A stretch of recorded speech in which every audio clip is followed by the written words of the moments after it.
Hey guys, just a short little demo video of the new animation course that is coming out soon. So just want to introduce this little character here, and we'll be animating her. We'll be setting up blend shapes inside a ZBrush like I've got here, and I'll show you a few of those. So what we can do is we can do something like this.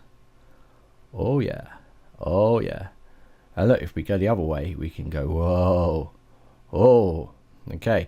So also, let's give her a little bit of movement on the mouth. There we go.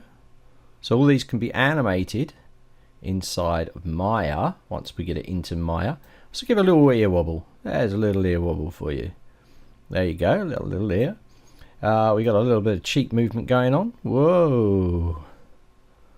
Okay. I've also put in a little bit of animation on her hair, because if her hair moves around, then, or if her head moves around, then she's probably going to have a little bit of a bob, something going on like that. So a little bit of movement on there.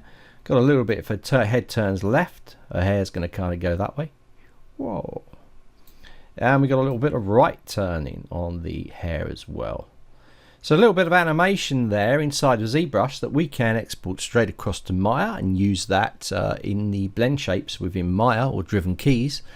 And yeah, I'll show you a bit more as I'm working my way through the course with actually rigging her up and getting her to move. But these are kind of extra animation things that we can add to this character as we kind of animate her around. So yeah, so that is a little sneak preview there of what we've got going on with her.